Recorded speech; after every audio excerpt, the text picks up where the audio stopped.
അറിവുള്ളവർ അന്നും ഇന്നും ശ്രീനാരായണ ഗുരുദേവനെ അംഗീകരിക്കും.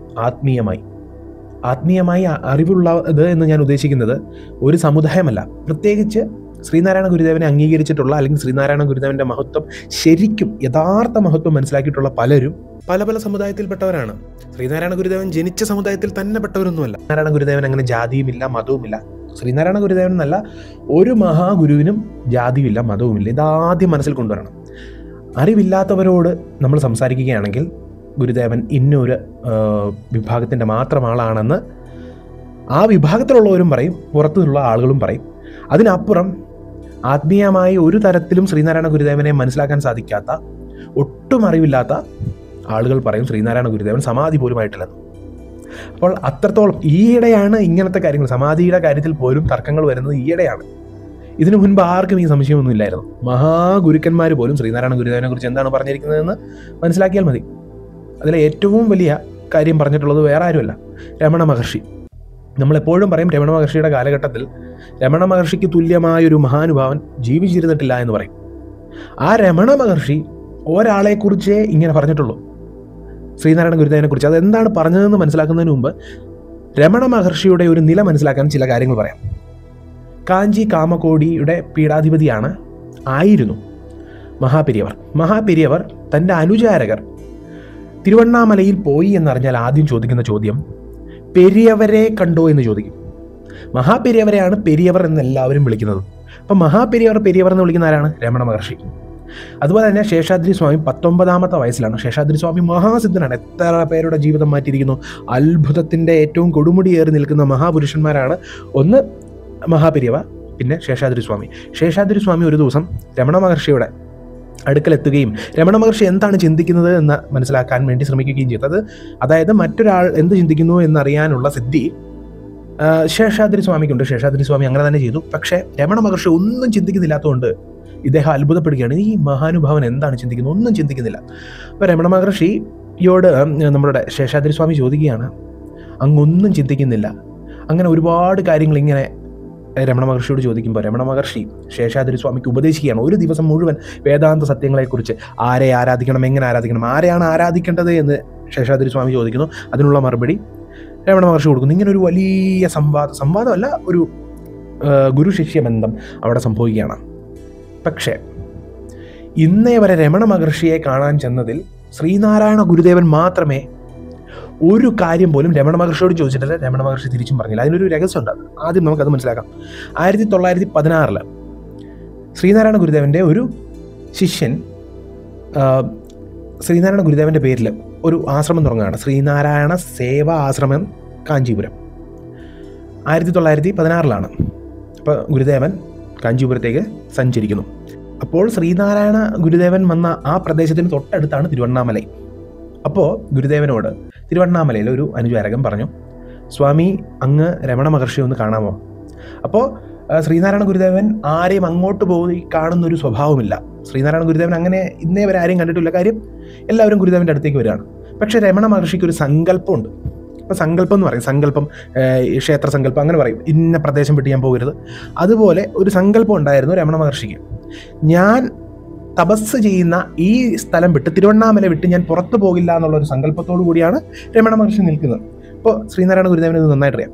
അതുകൊണ്ട് ഈ ക്ഷണം സ്വീകരിച്ച് രമണ മഹർഷിയെ കാണാനായിട്ട് ശ്രീനാരായണ ഗുരുദേവൻ തിരുവണ്ണാമലയിലേക്ക് പോവുകയാണ്. അങ്ങനെ ഏകദേശം 10 മണിയായപ്പോൾ തിരുവണ്ണാമലയുടെ അടിവാരത്ത് ശ്രീനാരായണ ഗുരുദേവൻ എത്തുന്നു.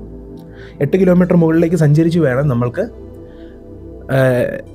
രമണ മഹർഷി ഉള്ള സ്കന്ധാശ്രമത്തിലെത്താൻ. അങ്ങനെ ഗുരുദേവനും ശിഷ്യന്മാരും കൂടെ മുകളിലേക്ക് സഞ്ചരിക്കുകയാണ്. അതിനിടയ്ക്ക് ശ്രീനാരായണ ഗുരുദേവൻ ഒരുപാട് തമാശ പറയുന്നു, അവിടെ ഇവിടെയൊക്കെ ഇരുന്ന് കുറച്ച് നേരം വിശ്രമിക്കുന്നു. അങ്ങനെ മുകളിലേക്ക് സഞ്ചരിച്ചുകൊണ്ടിരിക്കുകയാണ്. രമണ മഹർഷിയെക്കുറിച്ച് പോലും ചില കാര്യങ്ങൾ വളരെ തമാശ രൂപേണ പറഞ്ഞ് സന്തോഷിച്ചു മുകളിലേക്ക് എത്തുന്നു. ആ സമയത്ത് രമണ മഹർഷിയുടെ ശിഷ്യനായിട്ടുള്ള പളനിസ്വാമി രമണ മഹർഷിയെ വിവരം അറിയിക്കുന്നത് ശ്രീനാരായണ ഗുരുദേവൻ മുകളിലേക്ക് എത്തിയിരിക്കുന്നു എന്ന് പറയുമ്പോൾ രമണ മഹർഷി കവാടം വരെ വന്ന്, അതല്ലെങ്കിൽ ആശ്രമത്തിന് വെളിയിൽ വന്ന് ശ്രീനാരായണ ഗുരുദേവനെ സ്വീകരിച്ച് രണ്ടുപേരും പിന്നെ തമ്മിൽ കാണുകയാണ്. അകത്തേക്ക് കൊണ്ടുപോകുന്നു. ആശ്രമത്തിൽ വെച്ച് രണ്ടുപേരും മുഖത്തോട് മുഖം നോക്കിയിരിക്കുകയാണ്. ഒരക്ഷരം മിണ്ടുന്നില്ല. രമണ മഹർഷി ഒന്നും പറഞ്ഞില്ല, ശ്രീനാരായണ ഗുരുദേവനും ഒന്നും പറഞ്ഞില്ല. കാര്യം രണ്ടുപേർക്കും ഒന്നും പറയേണ്ട ആവശ്യമില്ല, ഒന്നും കേൾക്കേണ്ട ആവശ്യമില്ല, ചോദിക്കേണ്ട ആവശ്യമില്ല, പറയേണ്ട ആവശ്യമില്ല. ഇവിടെയാണ് ഞാൻ പറഞ്ഞ ഉദാഹരണങ്ങൾ നമ്മൾ എടുക്കേണ്ടത്. രമണ മഹർഷിയെ കാണാൻ വരുന്ന ഏതൊരാളും എന്തെങ്കിലും ചോദിക്കും. ഇനി ചോദിച്ചില്ലെങ്കിൽ രമണ മഹർഷി അവരുടെ മനസ്സിൽ എന്താണുള്ളതെന്ന് സംസാരിക്കാതെ തന്നെ മനസ്സിലാക്കുകയും ചെയ്യും. അങ്ങനെ ഒരു സിദ്ധി രമണ മഹർഷിക്കുണ്ട്. പക്ഷേ ഇതൊന്നും അവിടെ സംഭവിച്ചിട്ടില്ല, അങ്ങോട്ടും ഇല്ല ഇങ്ങോട്ടും ഇല്ല. അത് കഴിഞ്ഞ് കുറച്ച് നേരം മുഖത്തോട് മുഖം നോക്കിയിരുന്നിട്ട് ശ്രീനാരായണ ഗുരുദേവൻ ഒരു ചാമ്പ മരത്തിൻ്റെ ചുവട്ടിൽ പോയിരുന്ന് എന്തോ കൃതികൾ എഴുതുകയാണ്. കുറച്ച് നേരം നോക്കിയിരുന്നു. അത് കഴിഞ്ഞിട്ട് ആശ്രമത്തിന് തൊട്ട് താഴെ ഒരു ചാമ്പ മരമുണ്ട്, അവിടെ പോയിരുന്നു ശ്രീനാരായണ ഗുരുദേവൻ എന്തോ കൃതി എഴുതുന്നു. ആ സമയത്ത് മുനിവരിയ പഞ്ചകം, അദ്വൈത ദീപിക, അങ്ങനെയുള്ള ഒരുപാട് ശ്രീനാരായണ ഗുരുദേവൻ്റെ കൃതികൾ അച്യുതാനന്ദ സ്വാമി എന്ന് പറയുന്നത് ശ്രീനാരായണ ഗുരുദേവൻ്റെ സന്യസ്ത ശിഷ്യനാണ്. അദ്ദേഹം രമണ മഹർഷിക്ക് ഇതെല്ലാം പറഞ്ഞു കൊടുക്കുന്നു. രമണ മഹർഷി ഒരുപാട് ഗുരുദേവ കൃതികൾ രമണ മഹർഷിയുടെ ബുക്കിൽ എഴുതിയിട്ടുണ്ട്. ആ ബുക്ക് പിന്നീട് പ്രസിദ്ധീകരിച്ചിട്ടുമുണ്ട്. ശ്രീനാരായണ ഗുരുദേവൻ്റെ വാക്കുകൾ എഴുതി വെച്ചിരുന്ന ആ ബുക്കുകൾ ഒരുപാട് കാര്യങ്ങളുണ്ട്. ശ്രീനാരായണ ഗുരുദേവൻ്റെ മാത്രമല്ല, ഒരുപാട് കൃതികൾ എഴുതി വെച്ചിട്ടുണ്ട്. അത് പിന്നെ പ്രസിദ്ധീകരിച്ചിട്ടുണ്ട്. അങ്ങനെ ഗുരുദേവൻ ചാമ്പമരത്തിന് ചുവട്ടിലിരുന്ന് ഒരു കൃതി എഴുതിക്കൊണ്ടിരിക്കുന്നു. ആ സമയത്ത് ഉച്ചഭക്ഷണം കഴിക്കാൻ സമയമായപ്പോൾ ശ്രീനാരായണ ഗുരുദേവനോട് രമണ മഹർഷിയുടെ ഒരു അനുചാരകൻ വന്ന് പറഞ്ഞു, ഊണ് കഴിക്കാൻ സമയമായി, വരാൻ പറഞ്ഞു. ശ്രീനാരായണ ഗുരുദേവൻ പറഞ്ഞു കുറച്ച് കഴിഞ്ഞ് വന്നേക്കാമെന്ന് പറഞ്ഞു. അത് കഴിഞ്ഞ് രമണ മഹർഷി നേരിട്ടെത്തി.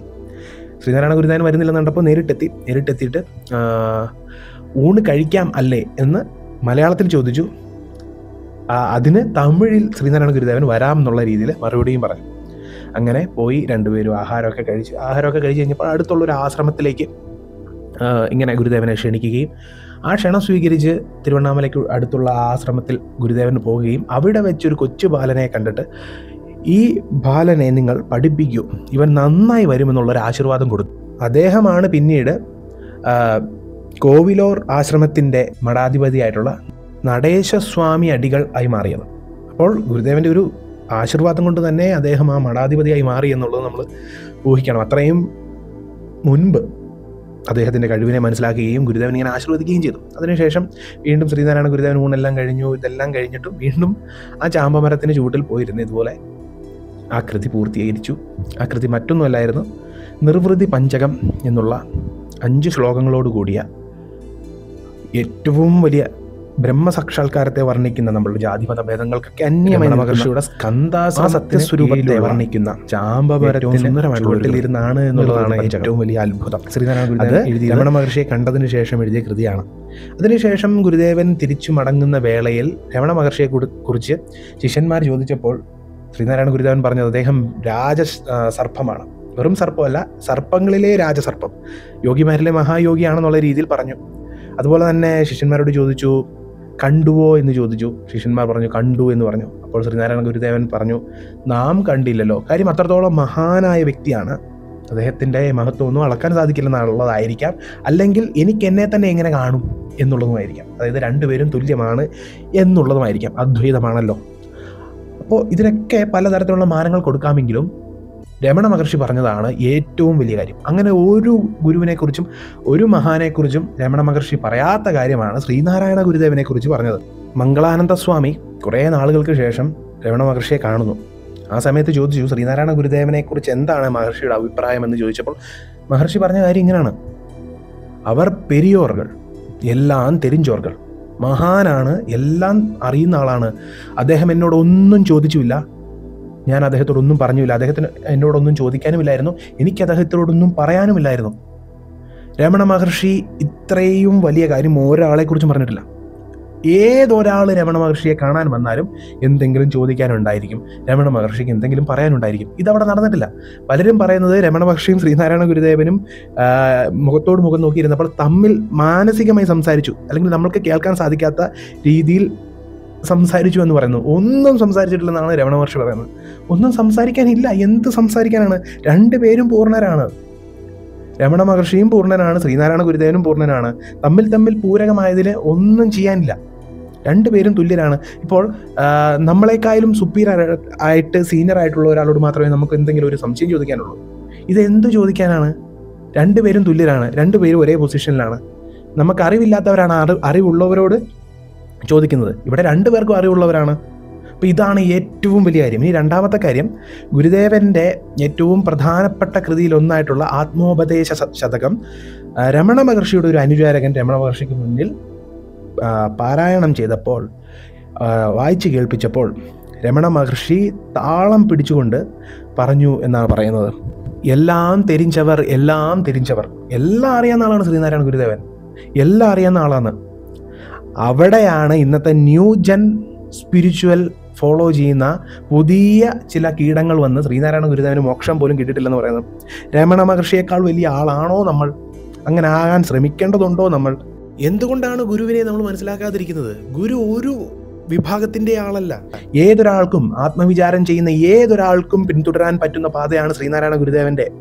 നമ്മൾ ഈ ശരീരം വെച്ചാണോ അളക്കുന്ന ഒരു മഹാനെ? ഇന്ന കുലത്തിൽ ജനിച്ചു, ഇന്ന മതത്തിൽ ജനിച്ചു, ഇന്ന ജാതിയിൽ ജനിച്ചു, അങ്ങനെ ഒന്നും. അതൊക്കെ എന്തിനാണ് പറയുന്നത്? ഇപ്പോൾ ഇതേ കാര്യം തന്നെ ചട്ടമ്പി സ്വാമിയുടെ കാര്യത്തിലും പറയുന്നുണ്ട്. അങ്ങോട്ടും ഇങ്ങോട്ടും അംഗീകരിക്കില്ല. ഇതൊക്കെ എന്തിൻ്റെ പേരിലാണ്? ഗുരുക്കന്മാരൊന്നും നമ്മൾ ശരീരം വെച്ച് അളക്കുന്ന രീതിയിലൊന്നും അല്ല. ശാരീരികമായി അവരുടെ ശരീരം ഏത് കുലത്തിൻ്റെയാണ്, ഏത് ജാതിയുടെ എന്നല്ല, അവരുടെ ആത്മാവ്, അത് പരമാത്മാവിൽ വിലയം പ്രാപിച്ച മഹാന്മാരാണ് ഇവരെല്ലാം. ഇതൊക്കെ മനസ്സിലാകാതെയാണ് നമ്മൾ ഈ കിടന്ന് അങ്ങോട്ടും ഇങ്ങോട്ടും അടി കൂടുന്നത്. നമുക്ക് ക്ഷണികമായിട്ടുള്ള ജീവിതമാണ് ഇതൊക്കെ. നമ്മളുടെ ജീവിതം ക്ഷണികമാണ്. ഇന്നല്ലെങ്കിൽ നാളെ നമ്മളെല്ലാം, അതാ പറയുന്ന ആ ഒരു സംഭവം നമ്മളുടെ മുന്നിൽ വരുന്നതിന് മുൻപ്, നമ്മളുടെ അന്ത്യം എന്നുള്ളത് വരുന്നതിന് മുൻപ് ചില സത്യങ്ങൾ അംഗീകരിക്കണം, അംഗീകരിച്ച് പഠിക്കണം.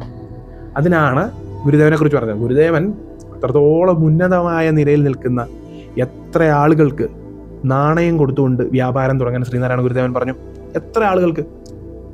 അവരെല്ലാം വ്യാപാരം ചെയ്തു, വലിയ സമ്പാദ്യം നേടി. അങ്ങനെ ഏത് ഗുരുവാണ് പറഞ്ഞിട്ടുള്ളത്?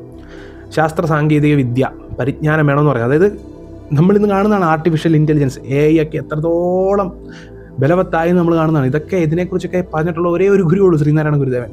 വ്യവസായം ചെയ്യണം, ബിസിനസ് ചെയ്ത് പൈസ ഉണ്ടാക്കണം എന്ന് പറഞ്ഞിട്ടുള്ള വേറൊരു ഗുരുവില്ല. അത് ഗുരുദേവൻ ഒരു വിഭാഗത്തിനോട് മാത്രമല്ല പറഞ്ഞത്, എല്ലാവരോടും കൂടിയാണ്.